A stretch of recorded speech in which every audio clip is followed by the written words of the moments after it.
C'est vrai que c'est parfois difficile de recruter. Ouais. Quels sont pour toi les gros challenges du secteur du bar à cocktail ? Je n'aimais plus la pression du monde de la nuit, je me sentais moins à ma place. Et j'avais l'opportunité de travailler dans un bar. Pour survivre, un bar à cocktail tel que le Chemistry Botanique a besoin de diversifier son offre. Est-ce qu'il y a, tu vois, justement une augmentation à ce niveau-là ? Drastique. Ouais. Une augmentation vraiment drastique.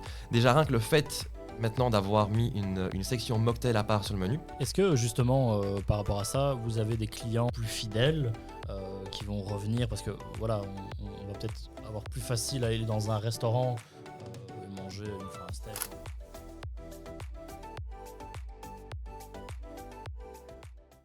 Vivez l'Horeca Talk.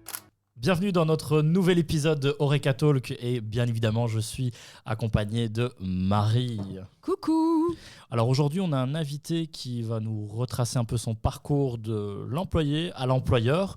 On a invité avec Marie Daniel, Papa Giorgio. Alors je sais que je me suis entraîné plusieurs fois en coulisses pour essayer de prononcer correctement ton nom de famille. Et il est bien prononcé. Ah ouais, Bravo. Merci beaucoup. Alors, Merci à tous les deux pour l'accueil déjà aussi, c'est très chouette de votre part. Mais avec grand plaisir, on voulait un peu partager avec toi et aussi avec les personnes qui nous regardent et nous écoutent dans le secteur de l'Horeca et ceux qui veulent justement entreprendre dans l'Horeca. En fait, tu es l'exemple pour moi concret de on passe d'employé à employeur. On va d'abord commencer par une première partie où on va parler plus de toi personnellement, de ton petit parcours personnel. Et puis, on va parler plus de ton business. Qu'est-ce que tu as comme entreprise dans l'Horeca et ça, bien sûr, Marie est la spécialiste à ce niveau-là. On va parler un tout petit peu chiffres et plus axé sur le business. Daniel. Oh, je peux t'appeler Dani ? Ouais, Dani, c'est très bien. Je préfère en plus. Ça fait trop un strict, toi. Daniel, bonjour Daniel. Ça fait très formel, quoi. Ouais, c'est ça. C'est vrai. Restons sur Essayons Dani. d'être un peu plus sympa. Ouais. Tout à fait. Alors, Dani, pardon. D'où viens-tu et pourquoi as-tu commencé l'Horeca ? Très bonne question, déjà. Non, donc de base, je suis bruxellois. Ok. Je suis parti de Bruxelles quand j'avais 6 ans avec mes parents dans le Brabant wallon. Et j'ai fait tout mon parcours scolaire dans le Brabant wallon à partir des secondaires. Donc, secondaire général et puis UNIF, parcours académique assez classique. Et depuis mes 16 ans, en fait, j'ai toujours voulu travailler dans le monde du cocktail. Je me suis dit un jour, je serai bartender et j'aurai un bar à cocktail. Est-ce qu'il y a eu un petit point, le film que moi personnellement j'adore, avec Tom Cruise alors j'ai plus le nom du film. J'ai même pas envie de répondre à ça. Ça s'appelle Cocktail. Ah oui, Ouais. Cocktail, pardon. Et ça t'a pas donné envie Cocktails and Dreams. En fait, quand j'ai parlé autour de moi que j'avais envie de travailler dans le monde du cocktail, les gens m'ont dit « Ah, mais c'est parce que tu as vu le film Cocktail » et je l'avais pas vu en fait. Scandale. Donc, ouais, vraiment. Scandaleux. Gros scandale. En fait, je crois que j'ai découvert ce film quand j'avais 18-20 ans. Donc c'est un film des années fin 80, mais non, c'est pas du tout ce film qui m'a inspiré. Le film Cocktail aussi va plus parler à un moment du flair bartending aussi, vraiment. C'est l'image que les gens ont du bartending en fait. C'est le fait de jongler avec des bouteilles, d'avoir le côté du spectacle. Oui, le et puis show. c'est suranné. Enfin, je veux dire, c'est totalement désuet en termes de vision, en termes de type de produit et en termes de personnalité présente dans le monde du bartending aussi. En fait, c'est une partie du bartending, mais qui n'est pas celle que je fais en fait. Donc c'est moins dans mon intérêt, mais c'est une partie qui a ses compétitions en plus en tant que telle. Mais c'était pas du tout mon délire. C'est, je pense, quelque chose qui n'est pas hyper réputé en Belgique. C'est plus américain ou plus à l'étranger. Je vois qu'en France, ça démarre quand même pas mal depuis quelques années. En Belgique, c'est un peu moins présent, j'ai l'impression. C'est moins présent. Alors, j'ai moins de connaissances là-dessus, donc je vais pas m'étaler là-dessus. Ce que je sais, c'est qu'il y a des compétitions internationales dont la Belgique va être représentée aussi. À ce niveau-là. Mais il y a une association de flair bartending en Belgique et il y a des personnes qui sont extrêmement douées en Belgique qui font ça. Je pense qu'on pourrait une fois les inviter pour... Medwin, on va t'inviter. Ah, bah en plus tu connais... Voilà. Ce qui est bien, c'est que c'est les pages jaunes, mais 2024. Voilà. Chacun son talent. Moi, c'est le réseautage. Voilà. Hein, moi, je cherche encore. Mais bon, après... on est deux, t'inquiète, on est bien là. Mais donc, tu faisais tes études supérieures et tu disais... études universitaires, donc a priori, à milieu du secteur du bartending, en tout cas, voilà, il s'est passé quoi de chemin pour que tu arrives jusqu'à l'Horeca ? Comment ça s'est passé ? Manière assez montagneuse, on va dire, c'est un peu dans tous les sens. Donc au départ, je faisais des cocktails à la maison pour mes parents, avec des livres de référence. On va prendre le D-Force, qui est la Bible des cocktails. avec des chaînes YouTube. À l'époque, c'était Tipsy Bartender, mais ça, maintenant, je déconseille absolument parce que c'est un autre monde du bartending qui touche pas le côté craft cocktail. Ok. Puis différents livres, essayer un petit peu par essai-erreur, mais des cocktails vraiment accessibles au grand public pour faire plaisir à mes potes, à ma famille, et je m'amusais. Puis, il y a eu le Covid. Pas d'école, juste pour t'interrompre, pas d'école spécialisée ou d'études vraiment. Je ne sais pas si ça existe ou existait déjà à l'époque. Alors, ça juste existe. là-dedans. Ça existait, et je vais en venir après. Je m'étais renseigné à l'époque pour une école de bartending qui est l'European Bartender School, mais j'étais à l'université à ce moment-là. Ça, j'ai entendu. Ouais. Ouais, ils ont une approche marketing assez bien poussée sur les réseaux sociaux. Tout à fait. Je m'étais intéressé, mais c'était trop cher pour moi, et j'étais en études universitaires, et comme j'avais souvent des deuxièmes cesses, je ne pouvais pas soit faire un break dans mes études ou faire ça durant l'été parce que j'avais une deuxième cesse à faire. Et tu pars pendant un mois, un peu où tu veux dans le monde. Mais donc Ouais, ça m'a... sympa. Ouais, franchement, c'est une... J'ai peu de retours là-dessus, donc je ne peux pas donner mon avis. Tu as des contacts, Marie, là-dedans? Alors déjà, j'ai des contacts, mais je vous invite à écouter une ancienne émission de radio que j'animais, donc Mastéchar Job, où j'ai invité à l'époque Kenny, qui est venu justement nous parler de son expérience en fait de l'EBS. Et il était parti, je pense, de tête en Thaïlande, mais Kenny ne m'en veut pas trop si je me trompe de pays. C'était en Thaïlande. C'était en Thaïlande, ouais. Voilà, donc coucou Kenny. Donc ouais, en fait, il y a eu une étape assez cruciale qui est, je pense, pour beaucoup de personnes, le Covid en fait. Donc vraiment la crise Covid. Et là, j'avais envie de construire mon bar extérieur à la maison, simplement, donc avec mes parents. Une activité en fait qu'on a fait durant le confinement, c'était de construire un bar extérieur en palettes. Okay. Donc on a retrouvé des palettes dans le jardin qu'on utilisait pour autre chose. Donc là, en plus, c'était vraiment une démarche d'upcycling, donc c'était super chouette. On a peint, on a fait un bar extérieur, donc c'était super chouette. Et là, en fait, j'ai commencé à m'amuser de plus en plus. Je m'entraînais à verser correctement avec un doseur. À cette période-là, bon, on parle bien évidemment Covid, donc on était tous à la maison, mais professionnellement, tu étais sous quel statut? Tu étais encore étudiant? J'étais étudiant en dernière année, en Master 2, ouais. Donc de base, j'étais étudiant en psychologie. Donc j'ai rien à voir, quoi. Ah ouais, non, rien à voir du tout. Alors maintenant, je fais la psychologie de comptoir peut-être, mais non, en fait, je me destinais vraiment à un parcours académique en faisant de la recherche appliquée. Donc au départ, je postulais pour une bourse de doctorat que je n'ai pas obtenue. Donc vraiment un parcours complètement différent du bartending. Et à la fin de mes études, que je n'ai pas fini intégralement, j'ai toujours un mémoire qui est en attente. Mais ça, c'est dans une autre vie. Et je me suis dit, OK, il faut que je fasse quelque chose qui me relance professionnellement. Je me suis dit, mais en fait, j'ai ça dans les tripes depuis des années. Donc j'avais 24 ans à ce moment-là. Je me suis dit, il faut que je fasse quelque chose par rapport au bartending. Et on m'a conseillé, en fait, l'EFP, qui est une école de formation qui est à Uccle, de Stal. Tout à fait. Donc, où il y a différentes formations à tout niveau. Comme le directeur le disait, on peut faire des études qui vont de la naissance jusqu'à la mort. Donc, il peut y avoir des métiers plus esthéticien, esthéticienne, il va y avoir tout ce qui va être entrepreneur, gestion, il va y avoir la puériculture, le bartending, la cuisine, vraiment tout. Et j'ai suivi une formation en alternance là-bas. Donc, c'était... Rappelle-nous, ouais, à l'EFP, ouais. À l'EFP. Non, l'alternance, c'est... Alternance, donc j'allais en venir justement. Donc, j'avais un jour de cours par semaine, qui était un jour de cours de formation, où j'avais soit de théorie, soit de pratique en fonction des moments de l'année. Ok, pratique. Et j'avais l'occasion d'avoir un stage avec ça. Et j'ai choisi d'avoir le stage en alternance, où j'ai travaillé dans un bar à cocktail, qui s'appelle le Chemistry and Botanics. Okay. Et là, j'ai fait mon stage, j'avais mon stage en bar à cocktail. Il était ma première vraie expérience en bar de nuit. En bar, de manière générale, j'avais déjà fait, entre guillemets, serveur-barman pour... une action de charité à Braine-l'Alleud, mais c'était tout, quoi. C'était un bar classique, tu sers un soft, tu sers une bière, mais pas du cocktail. Ah oui, vraiment, c'était ça, quoi. Ça s'en est juste à servir des boissons simples à des personnes moyennant un ticket, tu vois. Okay. Donc, ce qui est intéressant par contre par rapport à ce type de stage, c'est que ça dure toute une année scolaire. Ouais, c'est ça. Et donc c'est de l'alternance, donc c'est cette ancienne idée de un fac, un phobo, où il y a un jour à l'école et le reste du temps au boulot, et donc il y a aussi une petite rémunération derrière. C'est ça. C'est hyper intéressant, je pense que pour surtout te faire goûter vraiment au métier, te dire ok, c'est pour moi ou c'est pas pour moi. Complètement. Et donc du coup, tu as fait ton stage donc, dans ce bar. Ouais.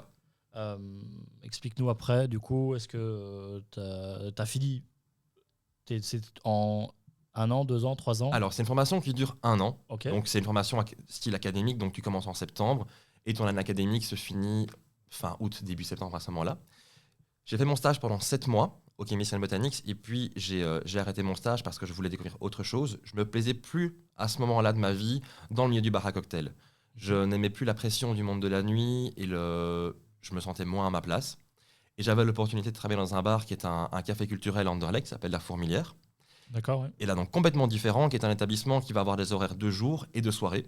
Donc ça me permettait d'avoir une autre vision en fait, du monde du bar et de travailler le côté barista aussi, le côté bière avec des produits locaux. Donc rien à voir avec le cocktail. Rien à voir. J'ai essayé d'implémenter avec, à l'aide de mes boss de l'époque, Bruno et Robin, le cocktail à Anderlecht. Qui sont d'ailleurs, je pense, encore les patrons de Ouais. l'établissement. Exactement, toujours Bruno et Robin, patron On salue d'ailleurs. de la Fourmilière, que je salue aussi. Ouais. Et puis à un moment, il y a eu l'opportunité de reprendre le Chemistry and Botanics.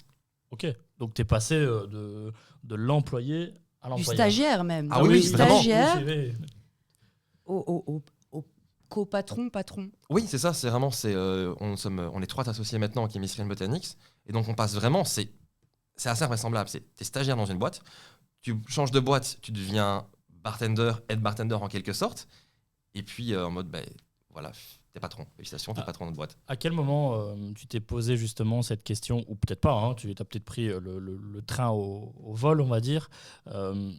Pourquoi tu n'es pas resté, on va dire, l'employé dans un autre secteur ou dans un autre... Est-ce que Tu veux dire dans un autre secteur, donc vraiment sortir de l'Horeca, ou bien rester dans l'Horeca mais dans un autre établissement, style un café ou un autre bar ou un restaurant ou autre? Non, en fait,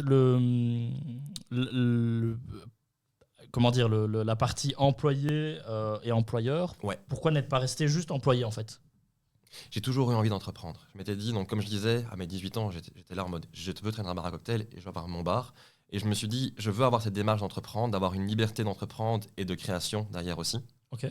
Et en fait, je sentais que j'ai commencé à avoir fait le tour à la Fourmilière. J'aurais pu travailler, en tout cas postuler en autre bar à cocktail s'il y avait de la recherche à ce moment-là. Mais j'avais vraiment cette impulsion en fait, de me dire, ok, je sens que maintenant, je commence à être prêt à pouvoir ouvrir mon bar ou à reprendre un bar ou travailler avec d'autres personnes. Je suis très content de ne pas l'avoir fait seul, par expérience. Parfois, c'est mieux. Hein. Oui. Et je pense que si j'avais été seul, j'aurais attendu encore au moins 1 an ou 2.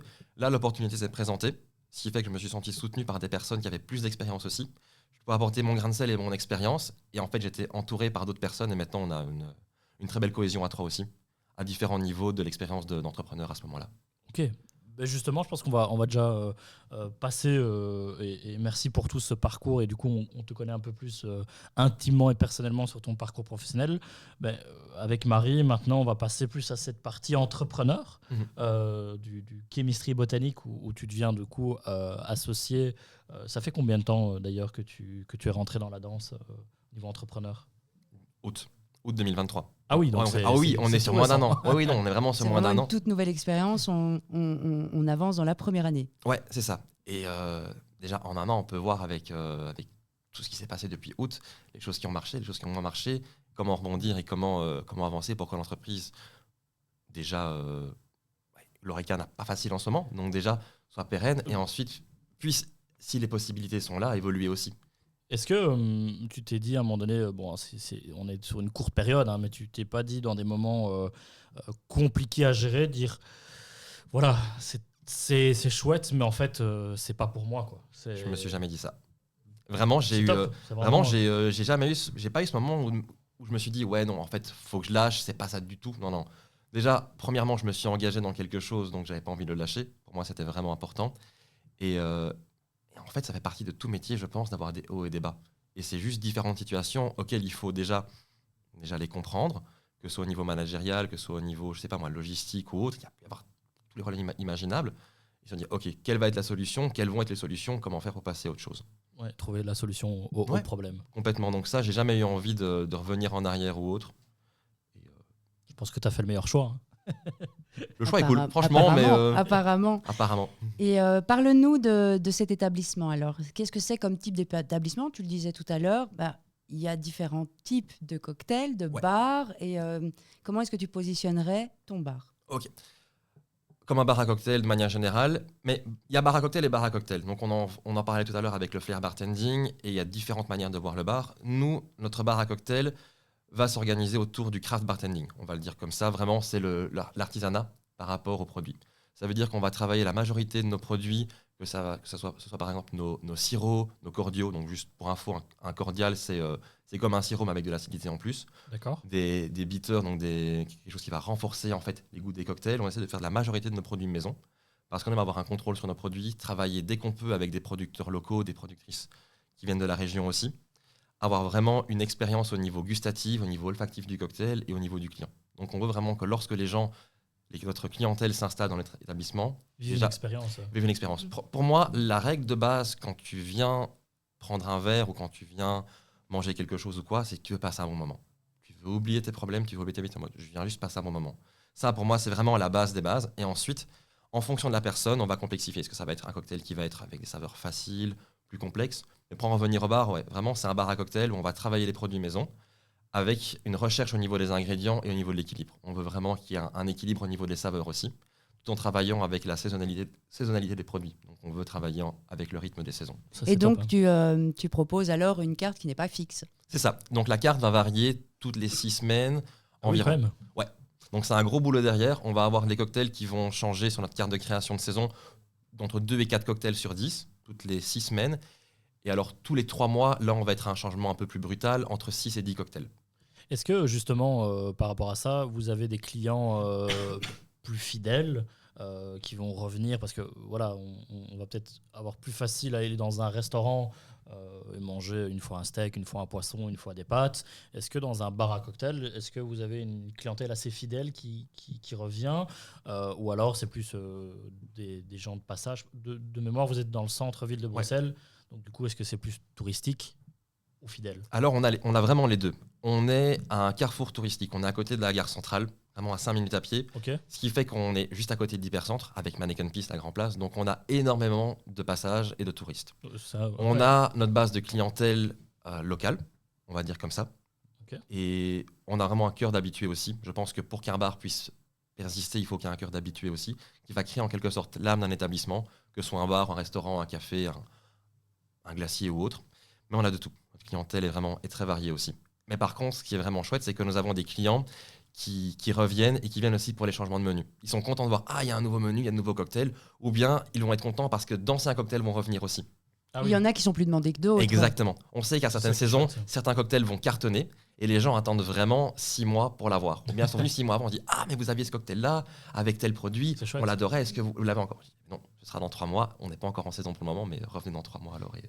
Et on a parlé donc de cette saisonnalité de la carte. Ouais. Est-ce que pour survivre, un bar à cocktail tel que le Chemistry Botanique a besoin de diversifier son offre? Est-ce que vous proposez autre chose que être un bar à cocktail?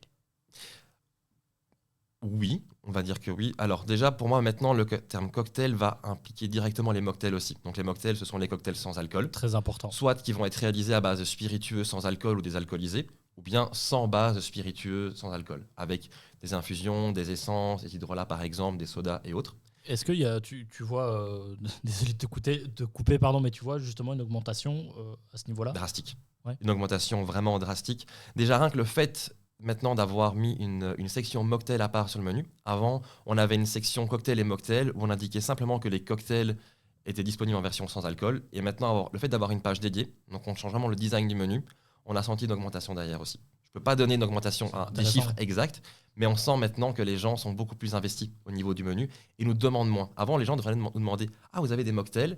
On a beaucoup moins cette question d'avant, juste par un changement de design du menu.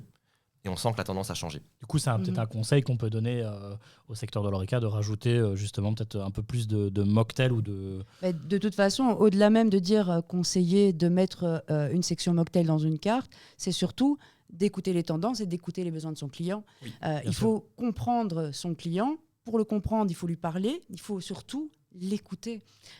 Aujourd'hui, ça va être du mocktail. Demain, on ne sait pas, mais il faut surtout l'écouter. Bien sûr. Le besoin, il peut être très changeant. Quand on regarde les cocktails d'il y a 20 ans, ce n'est pas les mêmes qui sont attendus aujourd'hui. Les techniques évoluent, les tendances, au-delà des tendances qu'on peut voir sur les photos Instagram, etc., les tendances, elles vont aussi être amenées par ce que le client désire.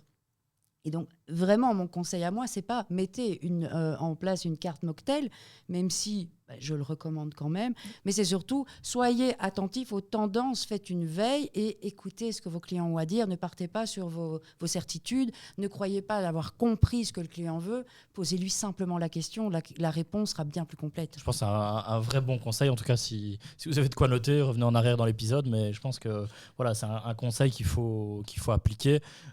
Au niveau, je vais revenir un peu sur la question de Marie juste avant.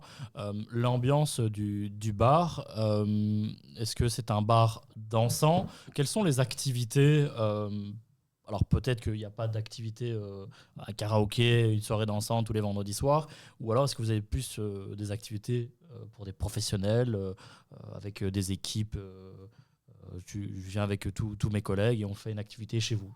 Voilà, qu'est-ce que vous proposez par rapport au bar? On va proposer différentes expériences en fait. Déjà pour revenir sur ce que Marie disait, Marie tu disais simplement mais posez la question au client ce que vous voulez, mais c'est quelque chose qu'on l'intègre dans notre service aussi par exemple. Donc c'est simplement comprendre déjà les besoins du client. Donc de base, de quelle manière vous le faites?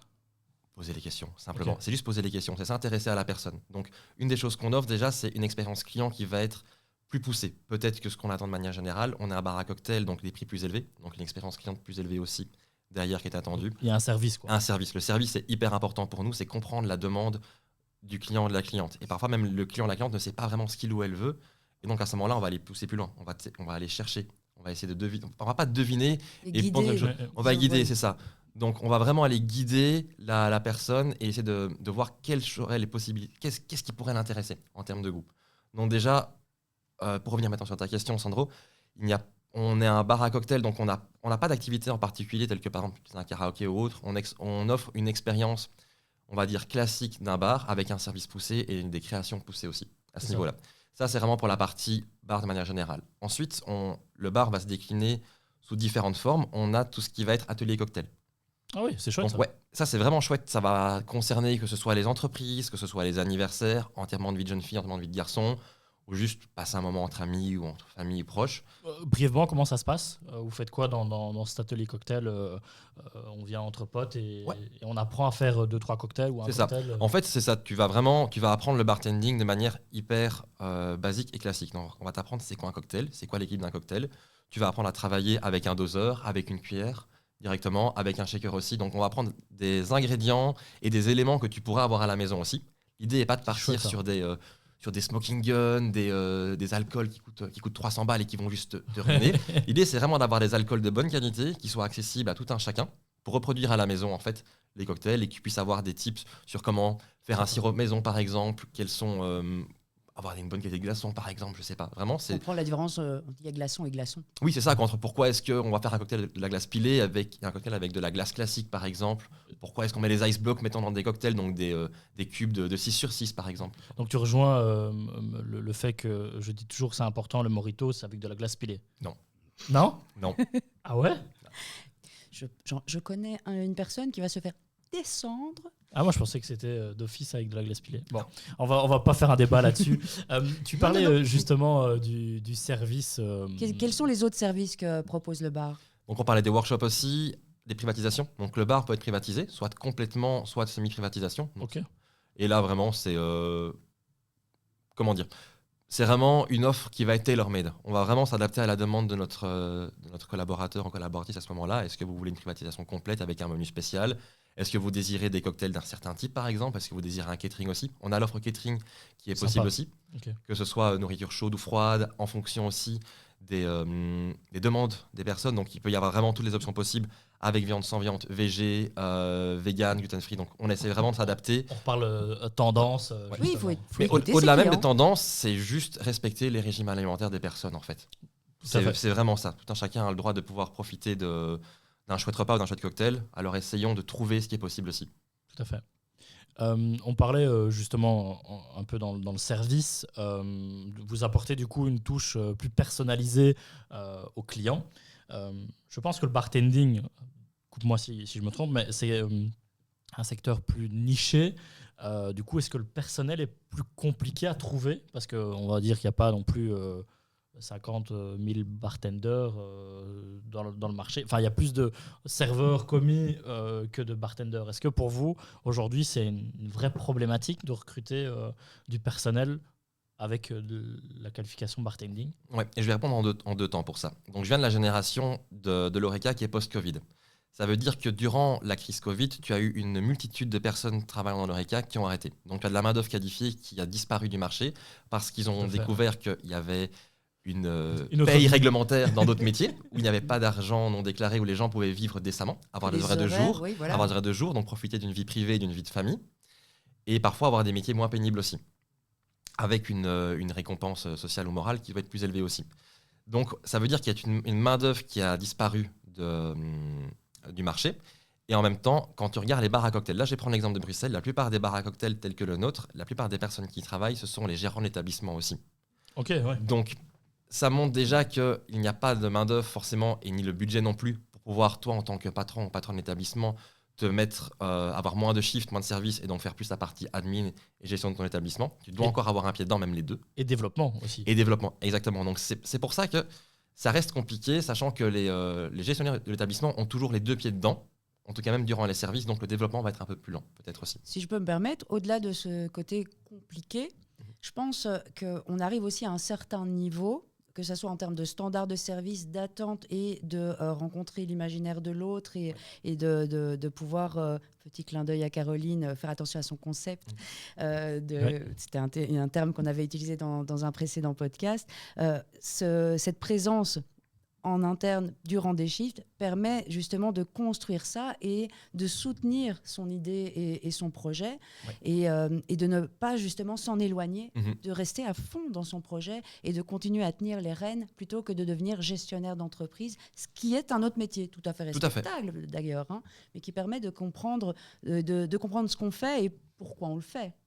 Complètement. Et je trouve que le fait que un bar ou un établissement Horeca, pour moi, ça a vraiment une âme. Donc ça veut dire que quand tu as les gestionnaires de l'établissement qui sont toujours dedans, au moins avoir un pied dedans, qui prennent encore des services, qui sont là, qui sont présents en fait dans le bar, ça permet d'avoir déjà une présence qui est peut-être rassurante pour l'équipe si jamais il y a un souci, mais ça c'est encore un autre domaine. Mais les personnes font partie de l'âme du bar aussi, quoi. Tu as envie de voir telle ou telle personne. Et surtout, tu restes à côté des demandes de ta clientèle. Tu sais ce qui se passe aussi en fait. Tu peux t'adapter entre guillemets plus facilement. Exactement. Tu comprends mieux le ressenti des personnes à ce moment-là. Donc tu restes au terrain et tu n'es plus juste derrière un ordinateur à faire du développement business en fait. Tu es là, tu comprends ce qui se passe, ce que les gens veulent, ce que les gens recherchent. Est-ce que du coup vous êtes 3 associés si j'ai bien compris, vous faites un shift tournant, il y a toujours un des associés enfin. Est-ce que tout le monde déjà fait le service et en même temps, est-ce que dans les associés, vous faites chacun votre service je vais raccourcir ma question. Est-ce qu'il y a chaque fois quelqu'un des associés dans un service? Non, pas obligatoirement. Okay. Disons que si l'équipe est jeune, oui. À ce moment-là, il y aura toujours au moins... Donc on est 3 associés, mais on est 2 à prendre des shifts, juste pour des raisons de répartition de travail à ce moment-là. D'accord. Si l'équipe est jeune, il y aura quasiment tout le temps une personne... 2 de nous 3 qui seront présents, au moins une personne, je veux dire, qui sera présente. C'est ça. Déjà pour l'encadrement des nouveaux et nouvelles arrivantes, pour arriver à former les personnes, vraiment pour comprendre déjà simplement comment fonctionne simplement notre plonge et tapas. Parce qu'on a aussi l'offre tapas chez nous, ça j'avais oublié de le mentionner. On a la gestion de salle, l'expérience au niveau du client, le service, et puis vraiment passer derrière le bar aussi. Donc on est présent toujours pour encadrer aussi, premièrement, et à partir du moment où l'équipe est construite et l'équipe va être formée et beaucoup plus indépendante et autonome, là, on va prendre moins de shift avec elle et eux, en fait, à ce moment-là. D'accord. Simplement. Donc là, on va juste mettre plus en retrait et ça permet aussi aux personnes de se développer par elles-mêmes. Donc c'est important pour moi. L'apprentissage peut se faire d'une manière via un mentorat et des formations, mais à un moment, quand les personnes sont vraiment dans le... Je ne vais pas forcément dire dans le jus, mais au moins dans le feu de l'action, c'est là aussi la personne peut se dire « Ok, j'ai les ressources en moi et je peux compter sur mes collègues pour que nous puissions assurer un chiffre de qualité et même se dépasser. » Tout à fait. Et donc, tu disais tout à l'heure, c'est vrai que c'est parfois difficile de recruter. Ouais. Quels sont pour toi les gros challenges du secteur du bar à cocktail en ce qui concerne le recrutement et comment tu penses pouvoir contrer justement ces difficultés-là et réussir à trouver les bonnes personnes pour pouvoir proposer un bon standard de service avec justement rencontrer la demande du client? Alors, contrer les difficultés, je recherche toujours et nous recherchons toujours les options et savoir pourquoi. Non, pour revenir à la question aussi, de notre manière, la manière dont on envisage le bartending, c'est que quelqu'un qui va être engagé chez nous doit pouvoir faire tout. Donc il y aura des chiffres qui vont être faits à la plonge, des chiffres qui seront faits en salle, des chiffres qui seront faits au bar et des chiffres qui seront beaucoup plus hybrides en fonction de l'affluence au niveau du bar. Ça veut dire qu'il nous faut une personne qui puisse parler déjà français et anglais minimum. Néerlandais est un grand plus, mais comme on a une clientèle de tourisme et internationale et en plus européenne, vu les institutions qui sont autour, on doit avoir des personnes multilingues. Ça veut dire qu'il faut des bases en langue, ce qui n'est pas évident. Et il faut du personnel qui puisse évoluer aux différents postes. Donc ça veut dire, souvent on va commencer par la partie plonge, la partie tapas, comment gérer sa plonge, puis ensuite comment tenir une salle, et puis passer derrière le bar. Ça veut dire qu'il faut des personnes qui soient qualifiées au niveau relationnel, mais au niveau technique et au niveau des connaissances. Donc il faut que des personnes puissent connaître leur cocktail classique, connaître les techniques, savoir réaliser un round de cocktail, donc un cocktail avec différents types de verris, différents types de glaces, donc utiliser différentes méthodes, et que ce soit servi dans les temps impartis, et bien servi aussi. Et puis il y a une question d'études aussi, on doit attendre des travailleurs de se former, et pas que derrière le bar. Il y a aussi ce côté reprendre du travail chez soi finalement dans ce secteur-là. Ça, c'est une question qui restera... En suspens. Pas forcément, non, je ne vais pas dire en suspens, mais qui restera... Ça restera un débat éternel, quoi. C'est le fait de ramener du boulot à la maison, mais ça, je pense que c'est peut-être dans tout métier, dans tout secteur. Ouais. Au niveau universitaire, il y avait aussi du boulot à ramener à la maison aussi, parce qu'on je peux encore travailler sur ma recherche, je peux encore faire quelque chose, mais là, c'est plus par passion. Je pense que dans le monde du bar à cocktail, c'est un métier de passionné, parce qu'il y a tellement de cocktails à connaître, parce que maintenant, la demande de notre clientèle, de manière générale, et on le voit au niveau des bars, a évolué. Il faut connaître beaucoup plus de cocktails, beaucoup plus de techniques, il faut savoir s'adapter au niveau des demandes. Donc, pour moi, c'est un métier de passionné parce qu'il faut se dire à un moment, ok, je sais pas si il faut se dire, mais il faut avoir un moment envie de se dire, c'est bien de travailler chez soi aussi, pas forcément de faire des cocktails, mais au moins s'informer, voir les nouvelles tendances, voir des recettes. C'est important de s'auto-développer. Oui, c'est ça. Ça, je pense que dans tout métier, je trouve que l'autodéveloppement va permettre un niveau de satisfaction personnelle plus élevé, tout en gardant un bon équilibre vie pro, vie privée, bien entendu. Important, clair. Vraiment hyper important, mais le fait de pouvoir, en dehors du bar, avec un cerveau reposé, découvrir de nouvelles choses et le ramener au boulot. Ah tiens, j'ai vu ci, j'ai vu ça. Et là, ça va créer une émulation au niveau de l'équipe aussi. Petite question, il y a combien de cocktails qui existent ? Parce qu'on parle tu utilisais des termes avec des gros guillemets techniques, ouais. Tu parlais de matériel, tu parlais de technique tout court, tu parlais de différents types de produits, de différents types de préparations. Il y a combien de cocktails ? Et au-delà de ça, il y a combien de cocktails qui existent ? Pour se dire, allez, je suis bartender, il faut en connaître combien pour se lancer, ou à quel moment on peut dire, ok, je suis bartender dans un bar à cocktail ? C'est une infinité. Bonne chance. J'avais, il y a fort longtemps, quand j'étais plus jeune, j'aimais bien aussi ce qui était cocktail, et grâce au film, encore une fois, de Tom Cruise, je pense qu'il y avait un livre qui existait, c'était les 1001 cocktails. Oui, je pense par exemple au D-Ford. Au D-Ford, voilà, par exemple. Il y a combien de cocktails dans le D-Ford, ou à peu près à la grosse louche. C'est quoi le D-Ford c'est un guide. Ouais. C'est la Bible en fait, voilà. D-Ford, le D-Ford's Guide, c'est la Bible des cocktails. D'accord. Donc c'est vraiment, tu vas avoir un référencement par ordre alphabétique maintenant on est à plus de 3000 cocktails.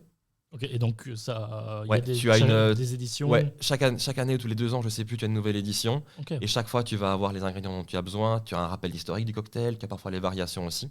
Intéressant. Alors je dirais qu'il ne faut pas connaître les 3000 cocktails du D-Force parce qu'il y en a plein qui ne seront pas dans ces livres non plus. Parce qu'on allait justement te poser quelques questions. Oui, on allait prendre le bouquin et faire...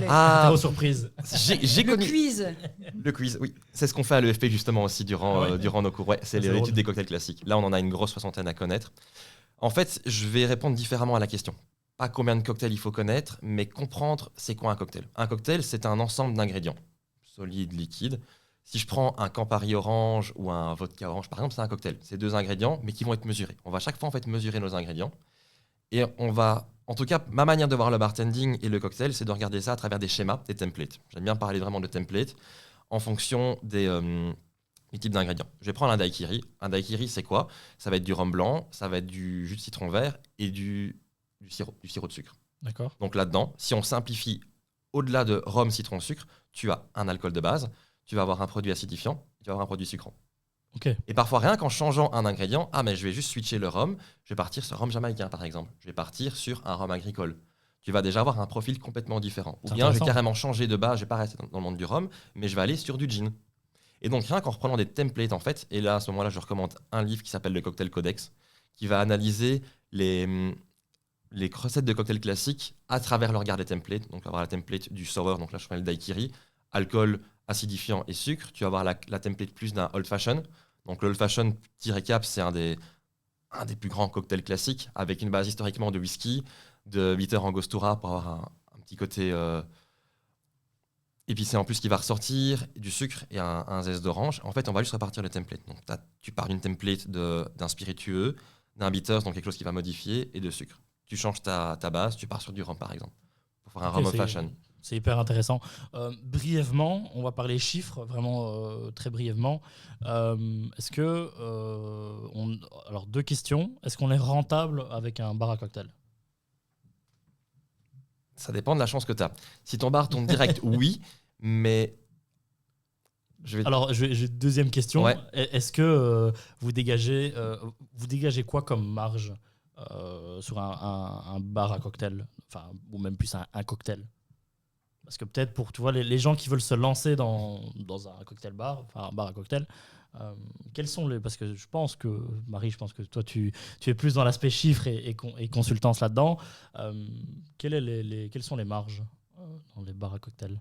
Ou plutôt dans le vôtre, hein. Les marges doivent être plus élevées que dans d'autres bars. Donc si par exemple, je vais prendre un bar plus généraliste, bar lambda qui va faire un Aperol Spritz aux alentours de 8-10 euros, nous, on va devoir le faire, mais sur notre menu, il est à 10 euros par exemple, dans nos lits apéritifs, parce qu'on doit dégager une marge plus élevée. Sachant qu'on devons payer du personnel pour faire de la salle aussi. Okay. Il y a une expérience qui est beaucoup plus poussée. On n'est pas sur un bar d'envoi où c'est du service au bar, en fait, où les gens viennent juste commander, ils reçoivent leur boisson, et merci, au revoir, tu vas t'installer à ta table. Il y a une recherche en plus d'expérience, de qualité, donc il y a du travail en amont, au niveau des preps par exemple, préparation des produits maison et autres, et en même temps au niveau de l'expérience, donc au niveau du service. Ça veut dire que tu dois faire des marges plus élevées, parce que tu vas avoir des coûts plus élevés aussi. Sachant que tu as des matières premières qui vont être plus élevées, tu as les coûts des matériaux. Et puis il y a les préparations que tu expliquais tout à l'heure. Tu as l'usure aussi, les préparations peuvent être plus ou moins coûteuses aussi. Donc on essaye chaque fois aussi de faire attention à nos costs. On veut garder, en tout cas pour notre bar, des cocktails avec un prix accessible. Donc maintenant, le cocktail prix minimum va être pour les cocktails du moment, ça va être 12 euros. En moyenne, c'est 13, 14, 15 euros. Quand tu regardes d'autres établissements, ça va être plus ou moins la même chose, voire un peu plus cher, voire même encore plus dans des bars style Palace et autres, parce que là, tu as un standing qui est différent. Mais on veut garder un cocktail craft, des produits de qualité, mais pas avoir un prix excessif. Mais par contre, effectivement, si tu prends un Basil Smash, donc à côté de la base de gin, de basilic, de citron et de sucre dans un autre bar, tu vas le payer 8-10 euros, tu le payes 13 directement. D'accord. Parce que derrière, tu as une expérience et parce que tu as vraiment une étude au niveau des doses. Enfin, une étude, c'est un très grand mot, mais tu as vraiment une recherche au niveau de la qualité. Précision, derrière. En tout cas. Une précision, exactement. Mm-hmm. Ce qui fait qu'on doit faire des marges plus élevées pour compenser les coûts qu'on fait. Et le fait de faire attention justement à cette expérience client, à avoir des produits de qualité, ce service, voilà, tout ce dont tu viens nous parler, est-ce que ça ouvre des portes à la reconnaissance de guides, de secteurs ou ce genre de choses? Ouais, comme ça. Ouais. Guide de secteur style Goemio, par exemple. Michelin. Michelin, dans notre cas, comme on n'a pas la partie restauration, okay. Mais il y a des bars, je vais prendre l'exemple de Houmous et Hortense, si je dis pas de bêtises, sont reconnus comme bar à cocktail et comme restaurant aussi, qui ont des étoiles au Michelin. Il y a des guides. Il y a plusieurs types de guides et classements. En Belgique, il y a le Gotemio aussi, dans lesquels on a la chance d'être référencé aussi. Donc félicitations. Merci. Donc chaque année, il va y avoir les bars à cocktail qui vont être référencés et il y a aussi le meilleur bar à cocktail de l'année. Cette année-ci, c'était le bar Ran à Bruges qui fait un travail exceptionnel. Donc on adorait grimper les échelons et arriver à toucher ça, donc ce serait chouette. Mais tu as différents types de classements en fait. Merci. Tu vas avoir les classements qui est par exemple World 50's Best, qui était de base un classement qui, si je ne dis pas de bêtises, uniquement décliné au bar à cocktail dans le monde entier. Et maintenant qu'il y a aussi des variations pour les meilleurs bars d'Asie, meilleurs bars d'Amérique du Nord et autres. Puis il y a même les restaurants en plus. Les restaurants, maintenant, le Beaux-Arts vient d'avoir sa place dans la partie du top 100 aussi, donc qui est une belle reconnaissance pour la Belgique. Tout à fait. La Belgique, pour le moment, n'est pas encore représentée ni dans ce top 50 ou la partie élargie dans le top 100. Je pense qu'il y a un manque de focus sur la Belgique, alors qu'on a des bars de qualité qui valent très très bien les autres grandes capitales du cocktail. Peut-être pas autant que Londres et Barcelone, parce que maintenant ce sont les villes qui explosent complètement, et même New York. Mais je pense que, en fait, la Belgique est même je vais pas parler que de Bruxelles, mais la Belgique est un petit marché. On va faire les mêmes volumes qu'aux Pays-Bas, qu'en Bien France, sûr. qu'au Royaume-Uni.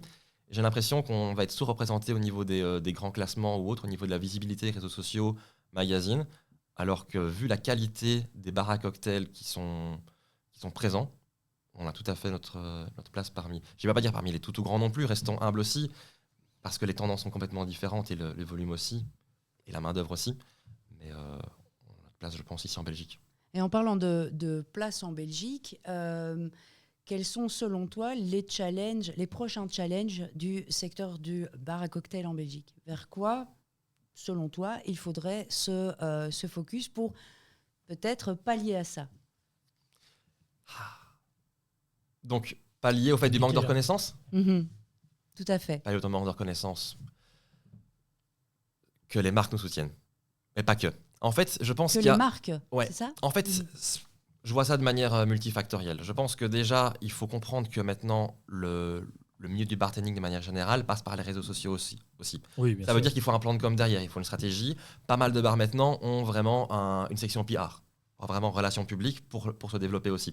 Ce qui va attirer des journalistes, ce qui va attirer des magazines et autres. De la visibilité. De la visibilité, exactement. Il faut arriver à se marketer soi-même, avoir une identité de bar qui soit marquée, distincte des autres aussi, pour se faire référencer, pour être invité dans d'autres bars. Donc il y a le système, par exemple, de guest bartending. Ça veut dire que via une ou plusieurs marques, tu es invité à travailler un soir ou plusieurs soirs dans un autre bar, au sein de ton pays ou dans C'est un autre chouette. pays.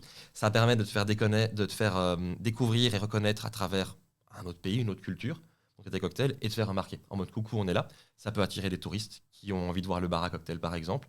Et en termes de développement personnel, développement de carrière, c'est génial aussi. Donc je pense qu'avoir des échanges, déjà rien qu'au sein de la Belgique, qu'au sein de nos différentes régions, au sein de la Wallonie, de la Flandre et Bruxelles, si on puisse faire plus d'échanges, ça pourrait être génial. Et ça, à ce moment-là, on a besoin de marques qui nous disent ok, est-ce que ça vous dit d'aller travailler un soir là-bas et nous on envoie quelqu'un faire des échanges par exemple. Je pense que déjà au sein de la Belgique, pour qu'on puisse se connaître à travers différents événements et puis passer plus loin. Il y a des bars qui font déjà des guests internationaux, des échanges internationaux, mais nous on est très bien déjà ici. Et concernant les marques, tu disais, tiens, on a besoin de soutien. Comment tu interagis avec les marques? Quelles sont les missions peut-être qu'on peut mettre en place? Quels sont les contrats qui existent? À quoi ça sert de collaborer avec une marque et comment on travaille avec une marque? Au-delà de me dire travailler avec une marque, je vais vraiment insister sur le mot collaborer. Pour moi, travailler avec une marque, c'est une collaboration win-win. Ça veut dire qu'eux vont donner et investir de l'argent dans un établissement ou dans un projet. Ça va pas forcément être de l'argent cash, ça peut être des gratuités en termes de bouteilles. Ça peut être un soutien en termes de matériel. Si tu as une terrasse, ça va être des parasols, du mobilier, avec un branding. Donc il faut assumer le fait d'avoir un branding d'une marque derrière. Ouais. Et je pense que ça va aider ton établissement à évoluer. C'est pas ce qui va, pour moi, travailler avec des marques, c'est pas ce qui doit être, qui va garantir de payer tes employés. Ça doit permettre en fait de donner ce coup de boost, ce bonus en fait pour dire ok, je peux avoir une stabilité s'il y a un couac. Et ça me permet d'aller plus loin dans ce que je veux faire aussi. C'est intéressant. Donc c'est vraiment important. Au niveau comment on collabore avec les marques, c'est une situation, on va avoir une situation win-win. Donc ça veut dire que la marque va nous donner de la visibilité, un apport de différentes manières, et nous, on va mettre la marque en avant aussi. Déjà, il faut qu'on aime le produit. Si le produit n'est pas bon ou qu'on ne l'aime pas, on ne va pas travailler avec. C'est hyper important pour nous que la qualité des produits soit vraiment bonne. Et que ça matche en fait et avec que ça le matche bar. avec notre bar aussi. Si tu nous proposes, je sais pas, une vodka, mais qui n'a pas de goût, mais on nous donne 10 000 € pour ça. Je me dis, mais non. Ouais. Enfin, 10 000 €, c'est très bien, mais peut-être pas pour notre bar. Je suis désolé, mais C'est les valeurs et l'éthique oui, du bar. il y a une éthique à garder derrière. Sinon, on n'a pas envie de vendre notre âme au diable. En tout cas, pas encore. On n'en est pas là et c'est pas notre Et objectif. comment ça s'organise si par exemple il y a quelqu'un qui nous écoute et qui pense se lancer, ouvrir un bar à cocktail ou un bar tout court, hein, parce que effectivement c'est une démarche qui est valable pas que pour les bars à cocktail. Si un porteur de projet, une porteuse de projet se dit c'est vrai qu'en fait ça serait intéressant pour moi, quelles sont les démarches qu'elle doit effectuer pour réussir à atteindre ce moment de dialogue pour amener une collaboration? Vers qui elle doit se tourner? Compliqué. Hein. C'est compliqué parce que imagine, tu te lances dans un bar à cocktail et tu es entre guillemets quelqu'un qui n'a aucune visibilité. Donc tu démarres de zéro. De base. Ouais, tu démarres de zéro. Donc ça veut dire que tu dois aller toquer à des portes en mode coucou, je lance mon bar à cocktail, je lance mon projet, mais je peux pas encore vous garantir ce que je vais avoir tel volume et tel revenu. Donc c'est vraiment des estimations qui vont être faites. Et là, je pense c'est une relation de confiance. Donc soit tu as de la chance, tu as déjà un réseau et tu connais des commerciaux au niveau des marques. Donc là, tu donnes le conseil de trouver les commerciaux déjà. À ce moment-là, ouais. Ou bien c'est directement d'aller toquer aux portes, dire voilà, voici mon projet, voici ce que je peux vous proposer en termes d'établissement, voici comment je me positionne en tant qu'établissement sur le secteur et sur le marché. Est-ce que vous pensez que notre établissement puisse convenir à une collaboration ? Personnellement, je vois vraiment comme ça, c'est aller toquer aux portes. Les marques, ça veut dire que ça va être un point d'accès en visibilité en plus, donc se faire connaître. Soit ça va être... soit ils vont te dire non, c'est avec quelqu'un d'autre à ce moment-là. Mais je pense qu'il faut être prêt à se ramasser des portes fermées. Mais c'est progressif aussi, j'imagine, dans la collaboration, de peut-être commencer plus petit et au fur et à mesure où ça fonctionne bien, bah là, ils vont se dire « Ah ouais ». Et là, je pense un peu plus de... Complètement. Si tu as un grand nom du monde du cocktail, je pense que tu peux avoir directement un énorme apport. On ne va pas se le cacher. Je pense que ça aide. On peut te marketer en tant que personne à ce moment-là. Mais sinon, oui, c'est juste, je pense, commencer petit, se dire voilà, j'ai besoin de ça comme soutien pour me lancer. Ça aiderait le développement du bar. Et puis, si derrière, tu as ton bar qui tourne, qu'il y a le volume qui suit, à ce moment-là, tu peux renégocier derrière aussi. Et négocier est un terme important. Je pense qu'à ce moment-là, il faut prendre la position. Dans le bar à cocktail, tu n'as pas que la partie création aussi, tu n'as pas que la partie expérience, mais tu as le business derrière aussi. Ça veut dire que tu dois avoir les armes pour négocier. C'est pas inné chez tout le monde. Personnellement, c'est pas mon atout principal et j'ai de la chance d'avoir 2 associés pour lesquels ce sera peut-être plus leurs atouts et j'apprends aussi. Donc. Oui, bah, ça fait moins d'1 an que tu es dans l'entrepreneuriat. Alors autant j'ai eu mes cours de psychologie de la négociation, autant maintenant on est sur un autre délire aussi. Ouais. Mais c'est ça. Donc c'est se former en termes de soft skills sur ce qui va pouvoir t'aider à développer ton business. Donc la communication, les réseaux sociaux, les relations publiques, le développement de business de manière générale, avoir une gestion saine d'une entreprise, comprendre la RH. Et selon toi, quels seraient les enjeux du chemistry pour clôturer cet épisode ? Qu'est-ce que tu te souhaites pour le chemistry et Botanics ? Je vais revenir à un truc que j'ai dit tantôt. Premièrement, c'est que la clientèle passe un bon moment. Donc si on ouvre un bar, c'est qu'on a envie de faire de l'Horeca, mais on a envie que des gens puissent profiter d'un bon moment. Juste à que les gens continuent à passer un bon moment. Et c'est vraiment l'expérience. Ouais, c'est vraiment l'expérience. C'est important. Laissez vos problèmes en dehors si vous voulez, prenez-les avec si vous voulez, et soyons là pour essayer de vous accorder un bon moment. Vraiment, de base, juste ça. Et puis, c'est arriver à continuer à se développer. Ça veut dire continuer à nous challenger, à pousser au niveau de la créativité, monter de niveau en termes de qualité de cocktail aussi, trouver de nouvelles techniques, soit de s'inspirer d'autres bars, voire les créer nous-mêmes si on arrive à avoir les compétences pour ça aussi. On développe toujours nos compétences sur le terrain aussi. En tout cas, je pense que c'est bien résumé. Merci en tout cas d'avoir accepté notre invitation et ton partage sur le stagiaire, parce que tu n'étais pas encore employé de stagiaire à entrepreneur. Ouais. En tout cas, bravo. Voilà, j'allais justement te féliciter sur ce changement soudain de carrière et un grand merci de nous avoir partagé ce moment. N'hésitez pas en tout cas à nous rejoindre sur nos différents réseaux sociaux, LinkedIn, Instagram, Facebook, TikTok. On est un peu partout, on est présent. Bien évidemment, si vous nous écoutez sur une plateforme audio, le podcast existe également en vidéo sur YouTube. Comme ça, vous pouvez voir notre invité Daniel et également tous nos autres épisodes. En tout cas, je te remercie encore infiniment d'être venu. Merci à tous les deux pour l'accueil, c'était vraiment chouette. Marie, on se dit au prochain épisode. Bientôt, hein. Ciao, ciao tout le monde. Bonne soirée.